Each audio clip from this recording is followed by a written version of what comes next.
Welcome back to the Grid Challenge.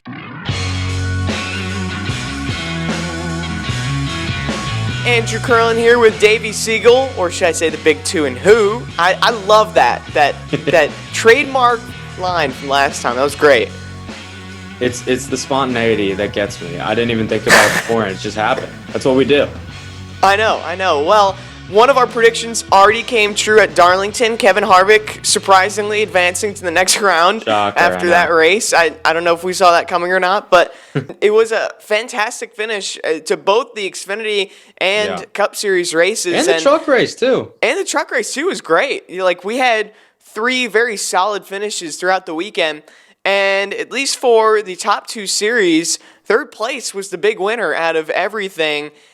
I thought it was so interesting getting the opinions on social media. I was texting some people back and forth, and there were definitely 2 different perspectives on the finishes of both of those races. Some people thought completely warranted, completely clean.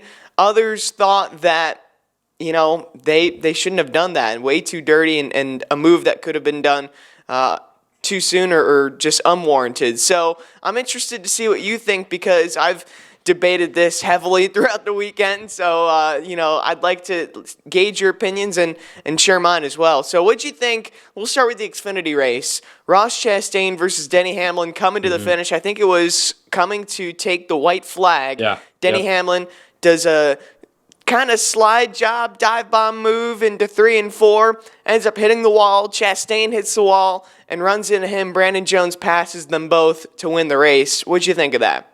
I thought it was fine. I thought it was completely fine, because when you look at the box score, you'll see that move happened on the last lap, or coming to the last lap. And we'll talk about Cup in a minute, but that move came with about, 14 laps to go, somewhere around? I know it was something over like 10 laps to go.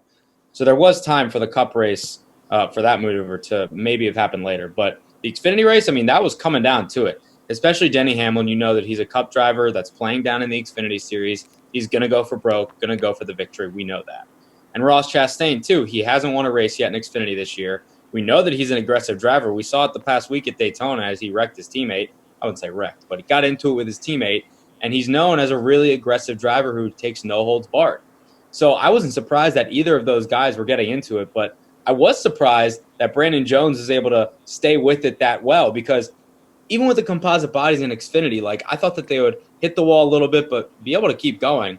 But I guess they just hit it too much that slowed their momentum enough for Brandon Jones to just come through in that Goodies Dash car tribute. That was a really cool car, by the way, and get that win. But for the Xfinity race in particular, I thought that the move was fine. Denny was not in the wrong. Ross was not in the wrong. Brandon Jones is at the right place at the right time and capitalized. And the fact that move came with 2 laps to go, coming to the white flag, I think that was fine, and the gloves are off at that point. I think we're going to agree once again on this. And not only to mention that they were racing extremely clean for the previous 15 laps before that incident where Hamlin kind of decided to go for it with basically time running out. I thought it was a completely clean move. Some other people didn't think it was as clean as I thought it was. And both competitors said they had so much fun racing each other, and it was a fun battle to have on the racetrack. So, and I know Ross kind of held his tongue on the TV interview, but in my book, I thought that was clean, especially from the standpoint of what they did 15 laps prior. And we'll get to the Cup race in a minute, but Hamlin tried to pass Ross Chastain probably 10 different ways on the racetrack over the course of 15 different laps. So I think the combination of that and coming to the white flag, I'd say that's a clean move. Yeah, and it's one thing, too, if that move happens at Bristol or Martinsville or even where we're going this weekend, Richmond, because then you'll say, oh, that's short track racing. And you know what? They were both going for the win. It's at Darlington. You never want to not go for a win, especially at a place like Darlington. I think that was by far the best finish of the weekend, and you could argue the best finish of the year. Let's go to the Cup race. A little bit of a different situation, but once again, the leaders get into each other. Third place, this time Kevin Harvick ends up passing them both and going to victory lane. But Martin Truex Jr. tries to make a move, going into turns 1 and 2 on Chase Elliott, I don't know the exact lap. It might have been with like 14 or 15 to go. Yeah, it was At over least, 10 laps to go for sure. yeah, it was at least something in the double digits. Tries to make a move on Chase Elliott. He is not clear, slides up on him. They both get into the wall, and I believe both of them had to come down pit road. At least one of them did. They But both did, I think. what'd you think about that move? Different circumstances. However, I understand the sense of urgency and the disappointment and frustration from both parties. So let's try to tackle it. I guess you can go chronologically, right? So Truex gets by Harvick pretty quickly on the restart, doing a similar move that he tried to complete on the 9. So it was on the restart. He dive bombed it down into turn 1, slid up, and Harvick could have probably contested a little bit more, but he let him go. Because at that point, it's like, there's 25 laps to go. I'm not going to wreck my stuff right now. Let's just handle this later. So Truex clearly is the faster car at this point because he's run Chase Elliott down.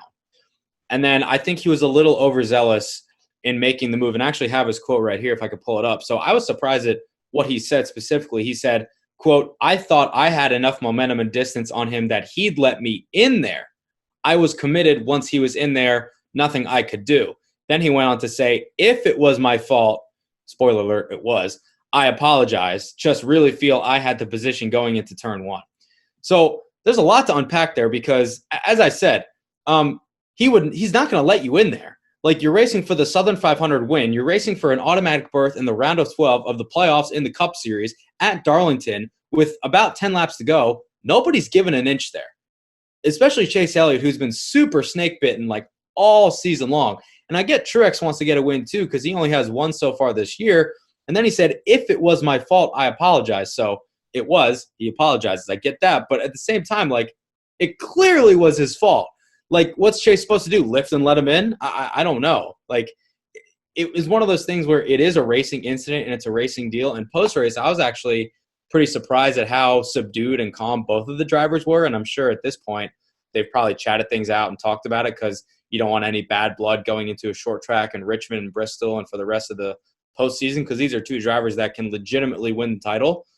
But I don't know. I mean, with 10 laps to go in the Southern 500, it's nobody's position. You're fighting for every single inch. We know that. So it wasn't clean. It was more so wasn't even an accident either. It just was. It just happened. You're going to have these things happen when you're going for the win late in a race, especially in a crown jewel.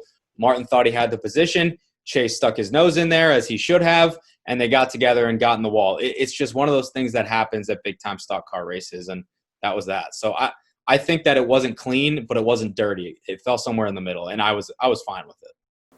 Yeah, I want to go to that Martin Truex Jr. comment again, and someone on Twitter said, if he felt that he was the victim in this situation, you would hear about it. So the fact that he kind of backed up and retraced his steps a little bit obviously means that he knows he was at fault, and he's trying to downplay that a little bit. But I just wish they would have given it a little bit more time. Truex was reeling Chase Elliott in, and I really, really enjoyed how Hamlin and Chastain raced in that Xfinity race before. And I understand it's a little bit harder to pass in these Cup cars at Darlington with these big spoilers, but I just wish Truex wouldn't have wrecked him on the first opportunity, first chance he took to go and pass the 9. And like you mentioned, it's a racing deal. It's going to happen. And it made for an exciting finish anyways because third place ended up winning again. But I wish they would have raced it out a little bit more on the racetrack. All right, let's go. Who surprised us real quick, and who should we watch for at Richmond and Bristol? We'll go first. We were talking about this before. Austin Dillon with a fantastic second-place run in the Southern 500. Gave Harvick a run for his money, too, on the last lap. Oh, yeah. Coming within a couple of car lengths of that checkered flag and advancing to the next round. I felt it would have been unreal for Austin Dillon to win, a guy that almost everyone counts out in the first round of the playoffs as making an early exit in this 10-race stretch. And he almost goes and proves everyone wrong to win the Southern 500 within a couple of car lengths. And I'd be very curious to see what they do. He's currently plus 10 in the standings. Yep. So do you think he can hold that? No, I don't think he can. But that doesn't mean that what he did was unreal because Well, like you said, it's crazy to think that he was probably like, if he had another lap, he may have gotten Harvick. And Yep. if he got him, that would have meant that he's had a Daytona 500, a Coke 600, and a Southern 500 under his belt.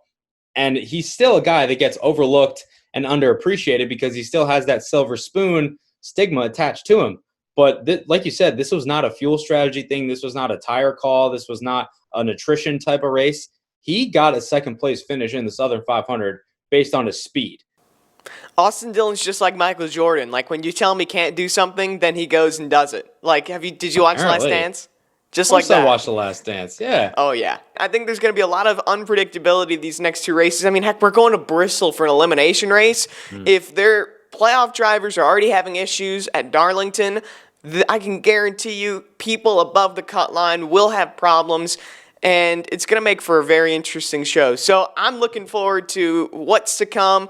I can't wait for Bristol. Like, having that as an elimination race is just going to be extremely fun to watch, especially given the first couple of races that we saw this year at Bristol with Logano and the 9 getting into each other. What is it with leaders wrecking each other this year in the NASCAR season? I don't know. Dude, I hope don't it know, but continues I'm because here it's for great it. entertainment for us. But yeah, I'm we'll here have to see. for it. Let it keep happening. Like I'm not going to complain about it. It makes for a great show for us and all the new fans that are probably watching to start the playoffs. They're like, wow, every race is like this. I'm in. Let's go. If Davey and I ever go karting, you can guarantee we're wrecking each other just for the sake and consistency. Winner buys the loser Portillo's. Deal. Yeah. You know how many different winner buys the loser Portillo's? Like, I bet you the score's almost even at this point. It's got to be close. I mean, Yeah. The odds are when you put us together, we're going to talk about Portillo's and probably make a bet about it. That's right. Well, that's the Portillo's bet of this show, and we're going to wrap this one up on that. Thanks for watching the Grid Challenge. We'll be back next week.